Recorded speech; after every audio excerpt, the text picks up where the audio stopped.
মাননীয় সভাপতি, গত 7 সপ্তাহের মধ্যে আমাদের সরকার বিভিন্ন গুরুত্বপূর্ণ পদক্ষেপ গ্রহণ করেছে।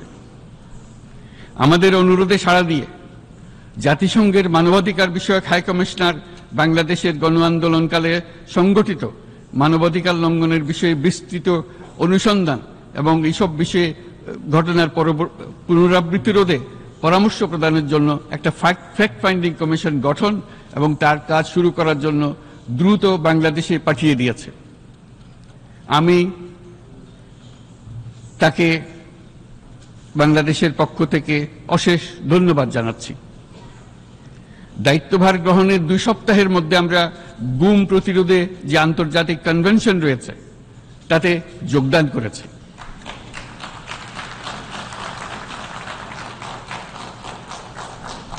এর আশু বাস্তবায়নের জন্য প্রয়োজনীয় দেশীয় আইন ও বিধি প্রণয়নে আমরা এখন প্রক্রিয়া শুরু করেছি।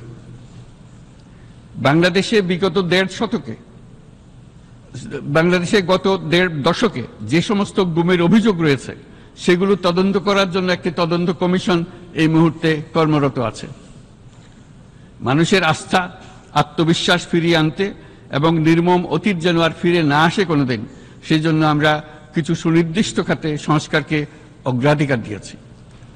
সেই লক্ষ্যে আমরা বিদ্যমান নির্বাচন ব্যবস্থা, সংবিধান, বিচার ব্যবস্থা, জনপ্রশাসন, আইন শৃঙ্খলা ব্যবস্থা সংস্কারের জন্য স্বাধীন কমিশন গঠন করেছি। সংবাদপত্র ও গণমাধ্যমের সংস্কারের জন্যও পৃথক কমিশন সহ আরো কয়েকটি বিশেষ বিষয়ে কমিশন গঠন প্রক্রিয়াধীন রয়েছে। ব্যবসা বাণিজ্যে অনুকূল পরিবেশ সৃষ্টির লক্ষ্যে আমরা ব্যাংক ও আর্থিক খাতের ব্যাপক সংস্কারের উদ্যোগ গ্রহণ করেছি। কোনো বিদেশি ব্যবসা বা বিনিয়োগ যেন ক্ষতিগ্রস্ত না হয় তা নিশ্চিত করতে আমরা বদ্ধপরিকর। এইসব সংস্কার যেন টেকসই হয়, দীর্ঘমেয়াদে নিশ্চিত করতে এবং অবাধ ও নিরপেক্ষ অংশগ্রহণপূর্বক নির্বাচনের জন্য উপযোগী পরিবেশ সৃষ্টি করতে আমরা কাজ করে যাচ্ছি।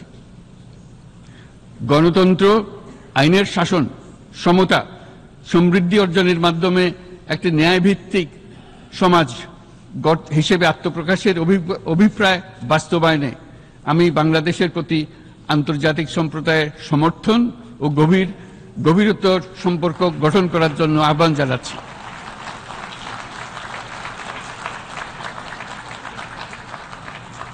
মাননীয় সভাপতি, বাংলাদেশ মনে করে যে শান্তি রক্ষা ও সংঘাত মোকাবেলা জনগণের সমৃদ্ধি নিশ্চিত করার মূল চালিকা শক্তি।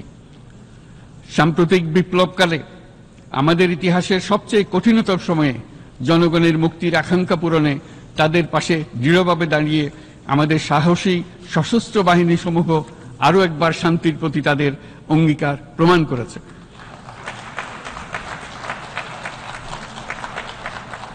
এটা সম্ভব হয়েছে শান্তি রক্ষায় আমাদের অঙ্গীকারের কেন্দ্রবিন্দুতে মানবাধিকারকে স্থান দেওয়ার ফলে।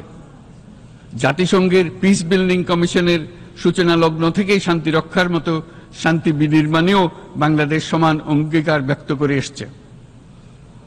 আমাদের দিনগুলোতে আমরা জাতিসংঘের শান্তি রক্ষা কার্যক্রমে আমাদের মূল্যবোধ ভিত্তিক অবদানের ধারাবাহিকতা রক্ষা, সমুন্নত ও প্রসারিত করতে বদ্ধপরিকর। জাতিসংঘের শান্তি রক্ষা কার্যক্রমে অবদানকারী 3য় বৃহত্তম রাষ্ট্র হিসেবে বাংলাদেশ এখন পর্যন্ত 43টি দেশে 63টি মিশনে শান্তিরক্ষী প্রেরণ করেছে।